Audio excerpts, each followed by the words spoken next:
पुण्यनगरी विभागामध्ये असणारं हेच तो एरिया जो आहे तो वारजे माळवाडी शेजारी असणारा मुंबई बँगलोर हावडनगर असले आदित्य गार्डन, एक मोठी सोसायटी, अशा सोसायटी नजदीक असणारा सर्व्हिस रोड तुम्ही पाहतच असेल हा पूर्णतः लॉक झालेला आहे. गेल्या रात्र 1 वाजल्यापासून पावसाला सुरुवात झाल्यानंतर तो पाऊस काय थांबेना, परंतु आता सकाळची वेळ आणि या सकाळच्या वातावरणामध्ये पूर्णतः पाऊस थांबून गेला आहे.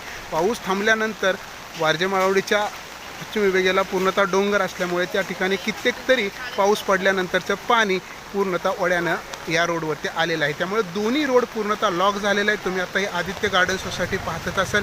आदित्य गार्डनच्या सोसायटी असणारं हेच ते RMD कॉलेज आणि RMD कॉलेज या दोनमध्ये असणारा हा मध्यभागीचा रोड पूर्णतः लॉक झालेला आहे. पाण्याचा वेग एवढा प्रचंड आहे की येथे कोणत्या प्रकारची 2 व्हीलर गाडी किंवा 4 व्हीलर जरी गाडी आत घालायची म्हटलं तर ते फार नामुमकिन झालेलं. असंच असणारं एक